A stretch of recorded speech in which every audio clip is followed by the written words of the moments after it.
Assalamualaikum warahmatullahi wabarakatuh. Waalaikumsalam warahmatullahi wabarakatuh. Alhamdulillahirabbil alamin. Wassalatu wassalamu ala asyrofil anbiya'i wal mursalin wa ala alihi wa sahbihi ajma'in. Alhamdulillah, kita bersyukur pada Allah dengan nikmat yang luar biasa pagi ini bisa melaksanakan sama-sama sholat subuh berjamaah, kemudian zikir berjamaah. Dan insya Allah kita akan duduk di sini sampai waktu syuruk masuk ya, untuk kita tutup dengan melaksanakan sholat sunnah syuruk biar mendapatkan pahala haji dan umroh sempurna kata Rasulullah SAW. Jadi setiap Jumat kita gaungkan, kita biasakan, kita rutinkan di musim dunia ini untuk bisa menikmati jalan Allah bersama-sama, menghidupkan sunnah Rasulullah SAW mulai dari sholat subuh berjamaah sampai sholat syuruk insyaallah. Salawat dan salam semoga tercurahkan kepada baginda Rasulullah Muhammad Sallallahu Alaihi Wasallam, kepada seluruh keluarga beliau, sahabat beliau, dan seluruh manusia yang lainnya. Mudah-mudahan masuk kita semuanya hari dalam majlis subuh di pagi hari. Amin ya Allah. Insyaallah ini saya bagian masa situ-situ ya. Sambung kemarin. Ini udah episode 3 episode 1, episode 2 sudah tentang topiknya masih topik Pak Umar ya. Tentang Umar bin Khattab. Ini belum selesai, ini memang panjang videonya ya, karena kalau ibu-ibu pernah lihat atau dengar ada buku khusus yang membahas 100 orang paling berpengaruh di dunia dari zaman dulu sampai sekarang, yang paling berpengaruh di dunia ini. Ada dikumpulkan 100 orang yang paling berpengaruh di dunia itu. Nomor 1 siapa? Tentu Rasulullah SAW. Ini yang buat bukan muslim ya, yang buat bukan muslim, yang buat adalah orang non muslim, Michael H. Hart namanya. Beliau buat buku, beliau kumpulin berdasarkan jasa-jasanya dan pengaruh hidupnya kepada manusia lainnya sedunia ini. Maka uniknya adalah beliau tempatkan Rasulullah SAW sebagai orang nomor 1. Dan ternyata di antara para sahabat Rasulullah SAW nanti ada yang kemudian masuk tuh ternyata, dan beliau adalah Umar bin Khattab nomor 51 seingat saya. Ya, di situ ada Nabi Muhammad SAW. Nomor 2 tuh justru bukan Nabi ya. Nomor 2 tuh justru Newton yang buat buku fisika. Kadang-kadang Newton lah kita bisa dapat buka ilmu tentang permesinan segala itu, revolusi industri itu gara-gara temuannya beliau. Maka nomor 1 Rasulullah SAW, nomor 2 itu namanya Newton ya. Untuk Nabi Isa yang Yesus disembah orang Nasrani justru kalau nomor 3 atau berapa ya, jadi malah di bawah ya. Nah, masuklah di sana nomor 1 namanya Umar bin Khattab. Masuk, diakui jasanya dan diakui pengaruhnya dunia ini, bahkan oleh orang non muslim ya. Maka layaklah kita kemudian sama-sama mengkaji sirah atau sejarah hidup daripada Umar bin Khattab. Nah, sebelumnya kami sudah sampaikan terkait dengan sejarah latar belakang Umar bin Khattab, kemudian fisiknya kayak apa, kemudian kehidupan beliau sebelum Islam di Mekah kayak apa. Dan kemarin kita sudah bahas sekilas tentang ketika sudah masuk Islam apa peran beliau sebelum hijrah sampai kemudian setelah hijrah. Nah, kita akan sambung di sini Bu sekalian ya. Umar bin Khattab adalah orang yang hidupnya ketika sudah menjadi muslim, saya review sedikit, orang yang Rasulullah sampaikan sekiranya ada nabi ya, sekiranya ada nabi setelahku, tentu itu adalah engkau wahai Umar bin Khattab, kata Rasulullah SAW. Kalau ada nabi setelah Rasulullah, maka orang itu adalah Umar. Tetapi kan Rasulullah khatamul anbiya, selesai dah, maka ada nabi. Tetapi banyak kisah-kisah nanti bahwa beliau itu seolah-olah mendapat wahyu, tapi bukan wahyu ya, mendapat bimbingan dari Allah langsung, yang bahkan ini kemudian bertentangan dengan idenya Rasulullah SAW. dan Allah membenarkan beliau. Ya, banyak kisah-kisah kemudian Umar, ide-idenya Umar dibenarkan Allah. Justru Rasulullah kemudian ditegur oleh Allah Subhanahu wa taala. Nah, satu di antara peristiwanya yang paling terkenal adalah yang pertama peristiwa Badar. Perang Badar ya, perang Badar. Perang Badar itu menang. Ini adalah perang pertama di Madinah, perang besar dan menang. Karena pertama kali menang, maka kemudian Rasulullah SAW nggak tahu nih, kita dapat banyak tawanan, dapat banyak ghanimah, ini mau diapain? Ya, kira-kira begitu. Maka kalau untuk masalah ghanimah, turun surah Al-Anfal. Yas'alunaka 'anil anfal, qulil anfal lillahi wa rasul. Tentang pembagian Al-Anfal atau harta besar perang. Terkait dengan tawanannya itu diapain? Maka musyawarah Rasulullah ngajak kumpul, Rasulullah ngajak musyawarah. Nih ada banyak tawanan mau kita apakan? Ya.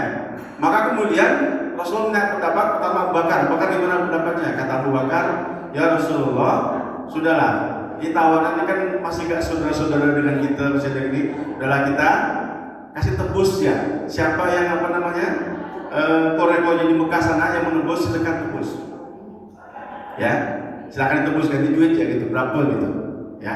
Nah, kalau keluarganya di Mekah itu miskin, maka cukuplah kemudian tidak usah ditebus, cukup mereka dikasih kerjaan yang paling penting waktu itu adalah mengajarkan baca tulis, karena waktu di Madinah juga banyak orang tak ngerti baca tulis. Suruh mereka ngajar di sini sampai berapa waktu, setelah selesai ngajar nanti baru mereka dibebaskan. Kemudian Rasulullah cenderung dalam pendapat ini. Rasul tanya, Umar gimana? Kata Umar, nah ini masuk Umar nih. Kata Umar, ya Rasulullah, tak sampai ya, eksekusi ya semua. Kenapa? Kita nih masih kecil komunitasnya. Kalau orang-orang dibalikkan ke Mekah, dan ini terbukti ya, dibalikkan ke Mekah, siapa bisa jamin nanti mereka enggak datang lagi ke Madinah untuk menyerang lagi, dan orang-orang itu bisa terlibat. Ya. Dan itu terbukti waktu perang Uhud, ternyata kan setelah perang Badar ada perang namanya perang Uhud. Ketika perang Uhud ternyata orang-orang ini yang dibebaskan nanti itu ternyata mereka balik datang ke Madinah lagi untuk menyerang lagi. Maka kata Umar, tak sampai Rasulullah udah eksekusi semuanya, ya dibunuh semuanya, karena mereka adalah penjahat perang, kira-kira begitu. Ya. Maka kemudian setelah musyawarah Rasulullah cenderung pada pendapatnya Abu Bakar. Lalu kemudian diambillah keputusan bahwa orang-orang ini silakan kasih pengumuman, kirim kabar ke Mekah, yang mau nebus keluarganya silakan. Ya. Kemudian yang nggak bisa keluarganya nggak punya duit nebus, maka cukup diganti dengan silakan mengajarkan baca tulis untuk anak-anak Madinah. Tak lama setelah proses itu dibuat, tapi gitu. Pas kemudian Umar ketemu Rasulullah SAW, Rasulullah sedang menangis berdua dengan Abu Bakar. Seduk-seduk nangis kan?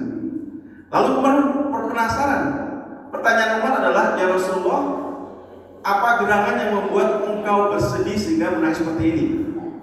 Kalau boleh, kata Umar, kalau boleh, saya ingin ikutan nangis. Ya, ingin join, apa masalahnya? Kalau boleh saya ikutan ikut nangis, ikut sedih gitu. Karena berdua sedih. Gak mungkin Abu Bakar dan Rasulullah dan Bakar sedih kecuali perkara yang sangat dahsyat, sangat penting, sedih berdua ya kan. Maka kemudian kata Rasulullah SAW, wahai Umar, sesungguhnya telah turun ayat Allah membenarkan pendapatmu.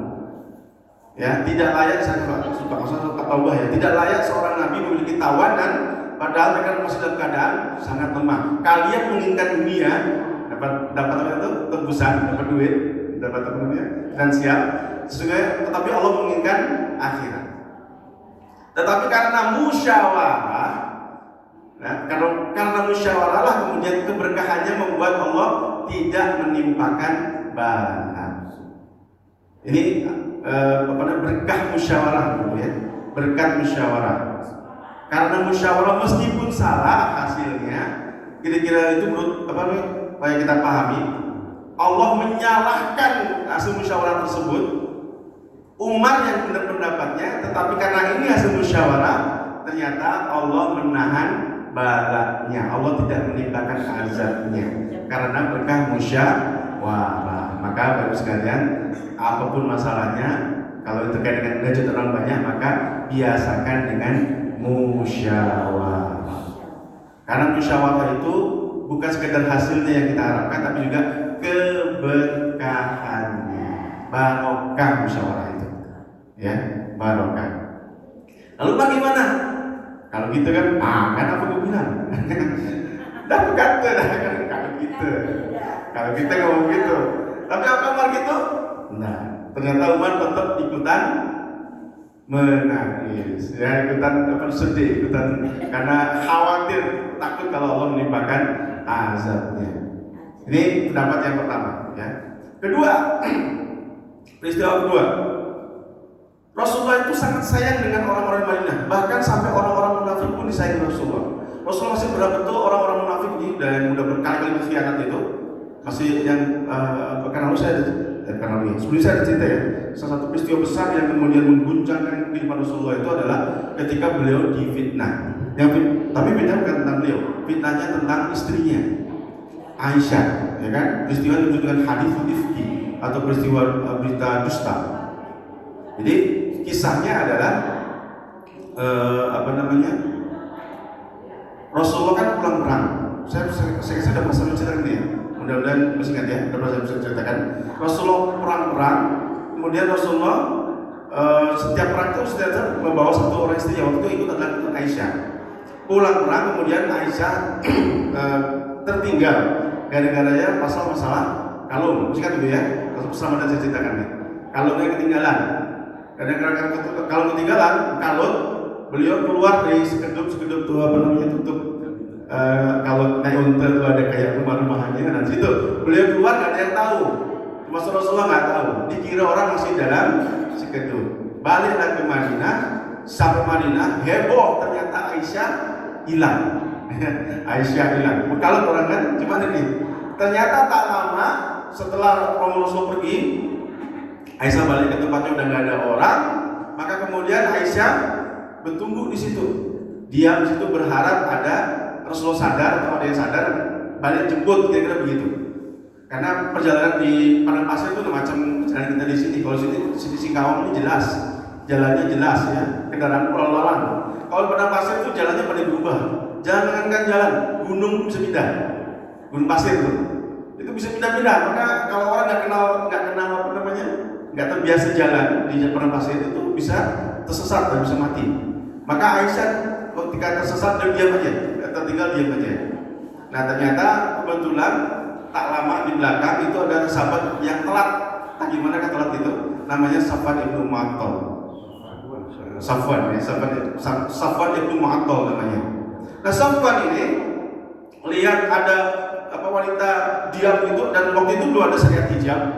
Jadi semuanya waktu belum ada kewajiban pakai kerudung, pakai hijab. Tapi ada wanita pakai berhijab diam di situ. Maka Safwan langsung mengenali ini pasti istri Rasulullah SAW. Maka Safwan nggak ngomong apa-apa. Safwan cuma kemudian melihat ada Aisyah ketinggalan, beliau langsung memilakan untuk suruh duduk, suruh apa istilahnya, berderam duduk. Aisyah suruh naik dan nggak ngomong sama sekali, langsung dibawa ke Madinah. Ya, sampai di Madinah orang Madinah udah heboh, Aisyah hilang. Bertunggu-tunggu, tak lama kemudian datanglah Safwan bawa Aisyah di untanya. Maka kemudian orang munafik memanfaatkan momen ini kemudian membuat cerita gosip, hoax. Ceritanya adalah ternyata diam-diam Aisyah selingkuh dengan Safwan. Maka yang melekat orang-orang munafik.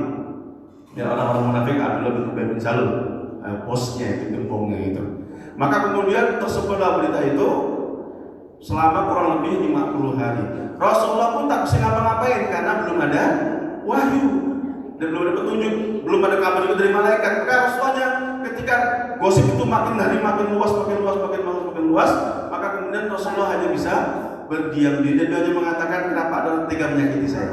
Tapi nggak bisa ngapa-ngapain juga. Dibilang benar, belum tentu benar. Dibilang salah, belum tentu juga salah. Kabar masih simpang siur, tapi yang termakan isu ini bukan cuma orang munafik, isunya menyebar sampai orang-orang beriman pun sebagian termakan dengan isu ini. Ya. Maka kemudian kurang lebih 50 hari Rasulullah, kemudian hari 40 Aisyah nggak sadar karena sakit di rumahnya. Begitu kemudian pas beliau buang hajat ya ke belakang begitu ditemani pembantunya kesandung gitu ya, dan kemudian pembantunya kemudian melaknat celaka Mithah. Kaget Aisyah, kenapa kau melaknat Mithah? Mithah itu orang beriman, ikut perang Badar, dan beliau masih keluarganya Abu Bakar, masih keluarganya Aisyah sendiri. Maka pembantunya mengatakan, kau tak tahu kan? Apa ceritanya? Oh, baru beritahu hari 40 Aisyah baru beritahu. Kaget, shock lah Aisyah selama 40 hari, ternyata selama ini beliau jadi berita gosip, viral semadinah bahwasanya beliau dituduh selingkuh. Shock langsung Aisyah, langsung hari itu juga beliau minta Rasulullah untuk dibalikan kepada bapak emaknya. Ingin istirahat di tempat. Kalau sakit posisi ini sakit. Maka Rasulullah mengizinkan baliklah Aisyah ke rumah Abu Bakar dan emaknya. Nggak jauh ya, kalau kita kenal Madinah itu rumahnya tidak jauh ya, dari Masjid Nabawi tempat rumah Rasulullah sekali di makam beliau ke Masjid Abu Bakar itu kan nggak jauh, sekitar mungkin 500 meteran kali ya, maksudnya pasti ya, nggak terlalu jauh lah pokoknya ya rumahnya itu. Nah disitulah 10 hari Aisyah kemudian di rumahnya Abu Bakar, sampai kemudian Rasulullah ingin klarifikasi. Datanglah Rasulullah bersama Ali, maksudnya 3 orang ya, datang ke rumah Abu Bakar, ingin klarifikasi kepada Aisyah. Ini kepada Aisyah, nanyakan kepastian berita viral di mana, karena pelakunya yang kedua adalah Aisyah. Maka Aisyah kemudian sudah kayak hopeless ya, udah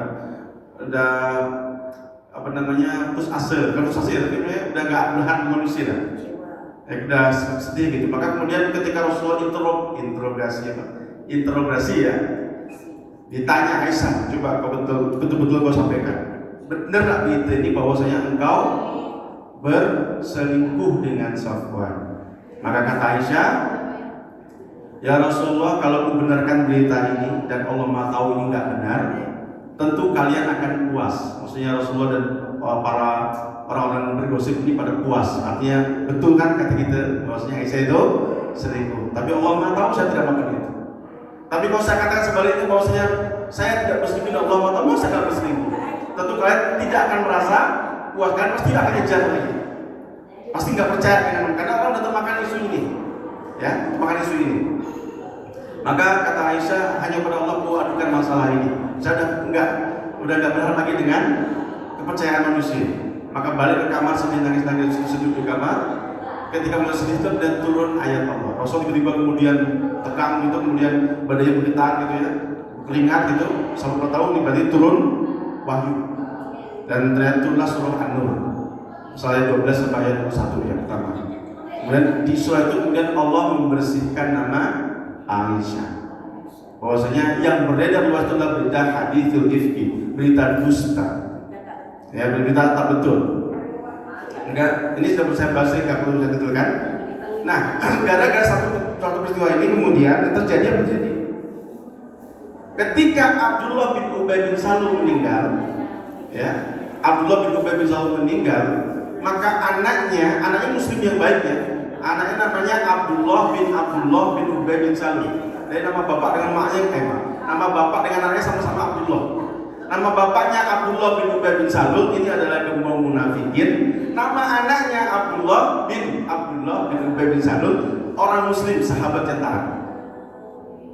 Karena beliau kemudian khawatir dengan nasib bapaknya di akhirat, beliau minta, ya tentu ini kemauan Abdullah bin Ubay bin Salul juga, supaya waktu Abdullah bin Ubay bin Salul itu meninggal, beliau minta kainnya Rasulullah untuk sebagai kafannya. Di kafannya Abdullah bin Ubay bin Salul itu ada kainnya Rasulullah, diminta oleh anaknya, dan Rasulullah kasih. Nah, ketika Rasulullah ngasih, inilah kemudian Umar baru ngasih komentar, ngasih pendapat. Ya Rasulullah, jangan dikasih. Tetapi karena Rasulullah sangat sayang dengan umatnya, berharap mereka mau yang munafik itu mau tobat gitu ya, dikasih. Bukan sekedar kemudian dikasihkan Rasulullah kemudian juga menyolati jasadnya Abdullah bin Ubay bin Salul. Disolati kain kafannya dari Rasulullah, disolati pula Rasulullah. Umar lagi-lagi nggak setuju, ya Rasulullah jangan dikerjakan, karena kalau dikerjakan nanti orang-orang munafik pengikut-pengikut ini merasa aman-aman aja dari perbuatannya. Ah tenang, jangan matiku masih disolat Rasulullah kok. Kira-kira gitu ya. Maka kemudian Rasulullah karena masih berpandu oleh Allah, Rasulullah tetap disolati sama Rasulullah. Tak lama setelah peristiwa itu, maka kemudian turun ayat larangan la takum politik, nggak boleh menyolat, jangan solati orang munafikin, jangan berdiri di atas kuburnya, jangan pokoknya gitu ya, dilarang oleh Allah langsung, nggak boleh, semenjak hari itu nggak boleh. Nah kemudian Rasulullah kemudian memberikan info, jadi ada satu sahabat itu yang memegang data orang munafik semua. Rasulullah nggak tahu, Rasulullah tahu siapa orang-orang munafik di Madinah tahu. Maka Rasulullah berikan informasi dulu kepada sahabat yang menjadi kepercayaan untuk menyimpan data Rasulullah. Bahasa kita sekarang jadi kepala binnya ya, kepala bintang ya, kepala intelijennya. Nah, kepala intelijen namanya adalah siapa bu? Kepala binnya Rasulullah yang tukang jaga rahasia Rasulullah. Datanya ada beliau semua. Kalau tanya ada munafik ini siapa yang munafik ini? Jadi beliau tahu tuh. Ada yang pernah dengar kepala binnya Rasulullah? Kepala intelijennya Rasulullah. Namanya Huzaifah al-Yamani. Pernah dengar ya? Huzaifah al-Yamani. Beliau lah orang yang ditugas Rasulullah ketika perang panik itu, perang Khandaq. Ketika terjadi badai besar, beliau yang ditugas Rasulullah untuk kemudian masuk Yusuf ke tengah-tengah pasukan Ahzab. Namanya Huzaifah. Umumnya Huzaifah Rasulullah. Berdiri Huzaifah. Nah, Huzaifah yang diberi data. Huzaifah ini datanya. Maka sebenarnya turunnya ayat itu, Umar selalu lihat Rasulullah SAW. Kalau ada yang meninggal, padahal statusnya Muslim meninggal, tapi Rasulullah SAW nggak mau menyolati, ada kemungkinan besar orangnya adalah orang munafik. Maka Umar pun tak mau ikut sholat.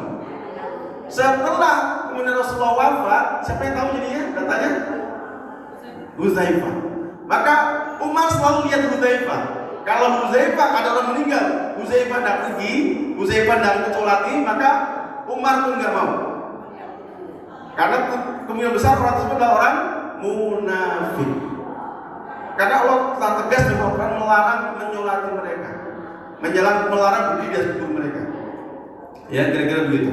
Maka Huzaifah lah menjadi sumber datanya. Dan ini atas wahyu ini turun menyamai atau membenarkan pendapatnya Umar bin Khattab. Jangan berdiri di makamnya, jangan kita sholati mereka. Kalau orang itu jelas kemunafikannya, Rasulullah dilarang supaya orang-orang munafik tahu diri. Karena berkali-kali orang munafik itu buat hal yang tadi yang paling besar kasusnya adalah hadis Rifqi tadi ya. Hadis Rifqi tadi fitnah istri Rasulullah. Bukan sebentar ibu ya, viralnya bukan sebentar, 40 hari. Bayang itu ya, diomongin orang sekota Madinah itu kan, tak sakit tuh perasaannya. 40 hari. Yang tukang buat gosip adalah orang munafik ini. Begitu dia meninggal, minta pula supaya kafannya adalah dari baju Rasulullah. Minta pula disolatin sama Rasulullah. Rasulullah masih menyolatinya, masih mengkafannya pakai baju beliau. Tetapi kemudian turun ayat dilarang, nggak boleh untuk orang munafik disolati dan seterusnya. Maka semenjak hari itu yang jelas maksudnya Rasulullah nggak mau pergi. Dan setelah Rasulullah meninggal, Huzaifah jadi patokannya. Sampai saking khawatirnya Umar bin Khattab, ini kan cerita Umar lagi ya. Umar bin Khattab, ini jangan-jangan saya masuk database nih. Jangan-jangan nama saya masuk dalam kategori orang munafik. Waktu beliau jadi khalifah, beliau ketemu dengan Huzaifah, mereka tanya kepada Huzaifah, ya Huzaifah, boleh nggak saya tanya? Nah, tanyalah, aku mau tanya apa? Kata Umar bin Khattab, saya masuk dalam data orang-orang yang dianggap munafik oleh Rasulullah SAW. Padahal beliau itu komandan, beliau khalifah waktu presiden. Tapi beliau saking amanahnya Huzaifah, Saking amanah Hudzaifah, bahkan presiden setelah Rasulullah pun tidak diberi informasi itu. Maka kemudian ketika Umar nanya, kata Hudzaifah, ya Amirul Mukminin, oke, untuk kali ini saya beritahu, tapi tolong ini menjadi pertanyaan yang pertama sekali, pertanyaan yang terakhir. Jangan lagi nanya tentang data orang-orang munafik, karena itulah amanah Rasulullah pada beliau. Dan jawabannya cuma, engkau bukan atau engkau tidak termasuk dalam orang-orang yang disebut munafik oleh Rasulullah SAW. Hanya untuk tahu itu ya Pak, ya, untuk rasa aman nggak masuk dalam database orang-orang munafik. Cukup ya, karena Pak, udah tegas sudah Pak ya. Beliau amanah betul dengan amanah Rasulullah SAW. Jadi itu kejadian kedua, betapa pendapatnya Umar bin Khattab itu dibenarkan oleh Allah Subhanahu wa Ta'ala. Kemudian yang ketiga, masih ingat kemarin yang kita bahas di pertemuan sebelumnya terkait dengan hukum khamar. Udah yang kita bahas ya. Hukum khamar itu yang menanyakan berulang-ulang adalah Umar bin Khattab. Kenapa Umar nanya berulang-ulang? Karena beliaulah pelaku peminum khamar. Hobi beliau memang mabuk memang gitu. Ya, beliau pelaku. Tapi kan Umar tuh merasa ada yang nggak pas gitu, ada yang salah gitu. Minum nggak minum, tapi kayaknya ada yang nggak pas, macam kacau nih ya. Sampailah kemudian beliau tanya kepada Rasulullah SAW, maka turun ayat pertama yang bukan larangan, tapi kemudian hukumnya makruh awalnya ya. Bahwasanya yas'alunaka 'anil khamr, berkata tentang khamr, qul fihi ma naqul, tidak ada manfaat, tapi wa itsmuhuma kabir, mudaratnya lebih banyak, maka jauhilah, jangan dekat-dekat. Belum haram pertama kan? Belum haram, kurangilah gitu, jangan minum gitu. Tapi Umar tuh masih kayak dekat, masih belum puas gitu. Sampai terjadi peristiwa kedua, peristiwa kemarin Hamzah jadi imam sholat. Jadi imam sholat belum pernah habis mabuk teler, maka pas jadi imam beliau baca surah tadi al kafirun, tak selesai. Wa ya ayyuhal kafirun la a'budu ma ta'budun wa la antum 'abiduna ma a'budu wa la ana 'abidu ma 'abadtum wa la antum 'abiduna ma a'budu wa la ana 'abidu ma a'badtum. Putar itu. Tak habis gitu ya. Kenapa? Karena Hamzah sedang habis mabuk, jadi masih layau-layau gitu ya. Maka kemudian nanya, ya Rasulullah gimana hukum khamar? Maka kemudian turun ayat yang berikutnya. Bunyinya adalah larangan terbatas. La taqrabus sholata wa antum sukara. Jangan dekat-dekat sholat sementara kalian dalam keadaan mabuk. Kalau mau sholat jangan minum. Habis sholat minum lagi. Masih boleh. Ya. Masih kemudian Umar masih belum puas nih, nanya lagi Rasulullah, gimana maksudnya hukum dasar ini? Kayaknya masih nggak pas nih. Maka pamungkasnya turun surah Al-Maidah ya.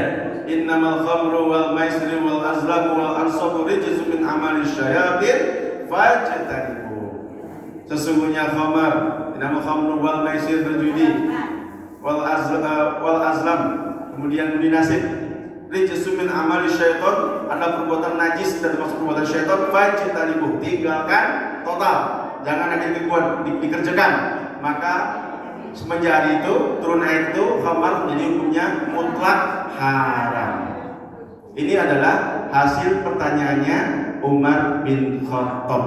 Beliau yang kemudian penasaran Rasulullah SAW dan minta berulang-ulang, maka keluarlah pamungkasnya hukum terkait dengan khamar. Aja dulu ya. Nah itu tiga hal ya terkait dengan pendapat Umar atau penasarannya Umar atau pertanyaan Umar, itu kemudian menjadi hukum dan kemudian pendapat-pendapatnya dibenarkan oleh Allah Subhanahu wa Ta'ala. Dan memang nanti intuisi Umar ya sangat-sangat tajam ya, maksudnya gini, beliau sangat banyak ide besar Umar itu kemudian menjadi sampai sekarang menjadi hukum. Ya, jadi hukum. Dan tentu idenya berdasarkan panduan dari Rasulullah SAW. Ya, termasuk yang main kita bahas tentang bab sholat tarawih. Sholat tarawih yang Rasul itu nggak pernah full 30 hari. Rasulullah cuma 3 hari dan 1 bulan ya, karena beliau takut kalau tarawih menjadi wajib bagi umatnya. Ya, Setelah Rasulullah wafat, Abu Bakar nggak berani buat. Kemudian setelah Abu Bakar zaman Umar, beliau kemudian membuat kebijakan baru ketika melihat orang banyak datang ke Masjid Nabawi malam-malam, tapi sholat masing-masing. Kata Umar, kenapa tidak kita kumpulkan sekalian? Kita sholat berjamaah aja, kita buat full masjid. Maka kemudian beliau panggil Ubay bin Ka'ab menjadi imam pertama sholat tarawih, dan mulai hari itu sholat tarawih full di masjid 30 hari. Nah, karena berjamaah ramai, beliau lihat nih kalau dalam begini kita harus tahu atau memahami atau memaklumi kondisi makmum. Maka beliau kemudian perintahkan supaya rakaatnya jangan panjang-panjang, pendekkan rakaat. Pendekkan rakaatnya, pendekkan. Maksudnya ayatnya yang dibaca yang panjang-panjang betul, tapi tidak pendek benar. Ya. Jangan pendek betul, tetapi untuk mengkompensasinya beliau kemudian kita pendekkan rakaatnya tapi tambahkan jumlah rakaatnya. Ya Rasulullah nggak pernah lebih 11 atau 13 di lain hadis, kemudian tambahkan menjadi 23. Dan itu dipakai sampai sekarang di Madinah maupun di Mekah. Ijtihad dari Umar bin Khattab. Gitu ya. Dan terakhir, kalau jam 6 lewat, yang paling penting adalah terkait dengan pembukuan Al-Quran. Ya. Jadi zamannya Abu Bakar itu ada perang besar. Setelah Rasulullah meninggal, dan Abu Bakar itu ada perang besar melawan orang-orang yang mengaku nabi. Yang paling terkenal adalah Musailamah Al-Kadzdzab. Kalau saya nama perangnya perang Yamamah. Di perang Yamamah ini ternyata ada 70 orang sahabat penghafal Quran yang hafal Quran. Enggak semua sahabat hafal Quran, Ibu ya. Jangan bayangkan bahwa semua sahabat itu hafal Quran. Enggak. Yang paling sedikit hafalnya adalah termasuk Khalid itu perang terus ya. Dia perang terus sampai hafal itu sedikit, baca pendek-pendek. Maka pernah dikeluhkan sampai yang lainnya. Ini Khalid jadi komandan asal imam baca pendek terus. Dikeluhkan. Jadi kan semua sahabat hafal Quran. Nah, waktu perang Yamamah ada 70 orang penghafal Quran itu syahid, meninggal. Kata Umar, ini kalau dibiarkan bahaya, Qurannya bisa hilang. Kalau penghafal Quran pada habis, cuma ceritanya, ya kan? Sementara nggak ada apa namanya Quran yang dikumpulkan pun belum ada. Jadi masing-masing punya catatan di rumahnya, masing-masing menghafal Quran. Jadi masing-masing ya, nggak ada kemudian rujukan gitu. Ya, maka beliau kemudian melobi. Yang lebih adalah khalifah waktu itu Abu Bakar. Kepada Abu Bakar disampaikan, ya Abu Bakar, ini penting dan darurat dan harus dikerjakan. Kita mesti mengumpulkan Quran. Jangan sampai hilang barang ini. Awalnya Abu Bakar nggak mau. Kata Abu Bakar, mengapa saya melakukan sesuatu yang tak dikerjakan Rasulullah? Atau bahasa kita ini bid'ah nih. Nah, kira begitu lah. Bid'ah nih kata Abu Bakar. Apa saya buat sesuatu yang tidak dibuat Rasulullah?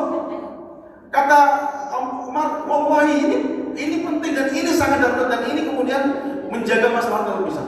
Dilobi terus sampai kemudian Abu Bakar mengatakan, Allah melapangkan dadaku sehingga aku bisa melihat apa yang dia oleh Umar. Bayangin, kalau enggak kan Quran hilang. Kalau kan itu dihafalin, tapi nggak ada rujukan yang utama, nggak ada. Masing-masing nyimpen catatan masing-masing, tapi nggak ada kemudian yang resmi gitu. Ini Quran standarnya nggak ada.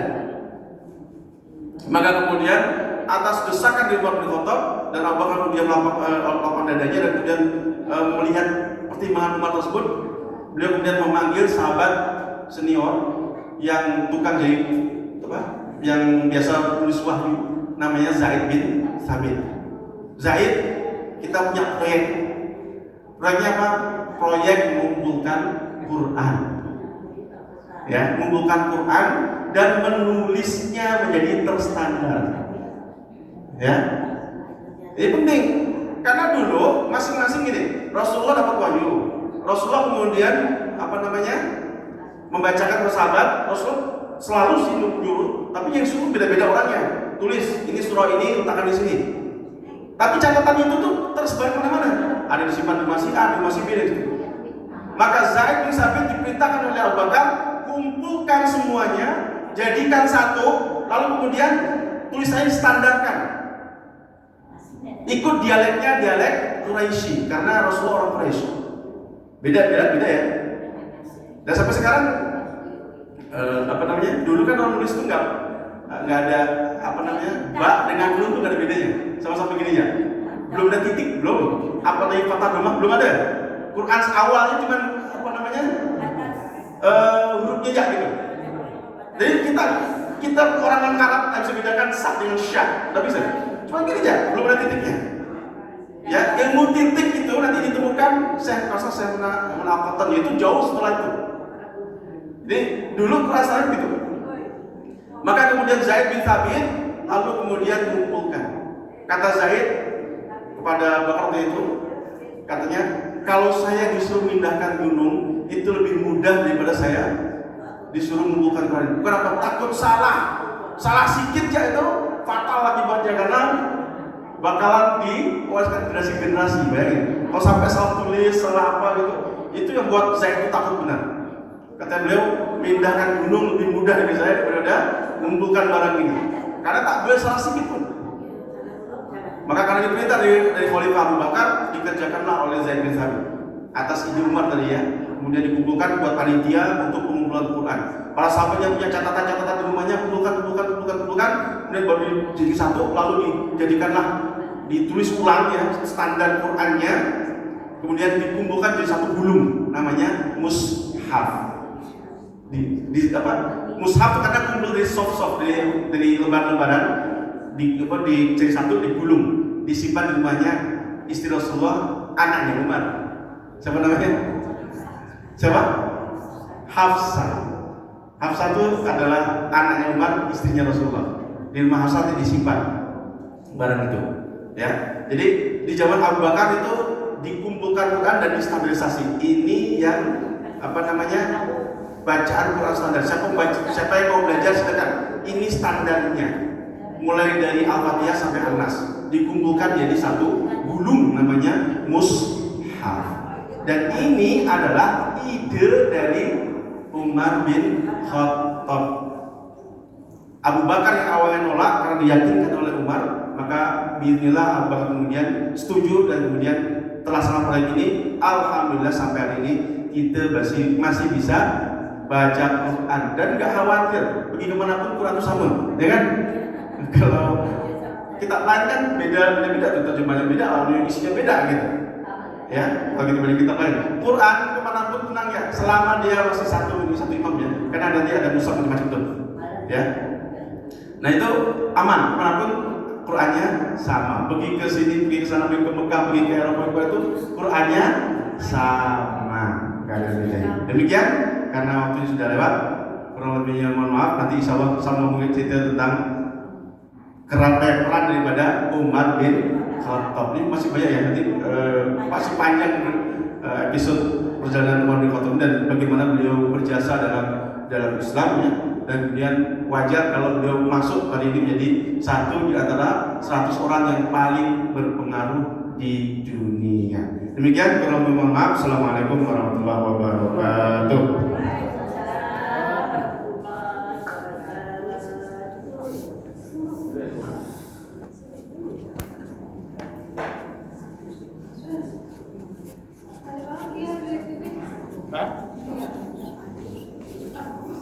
Kami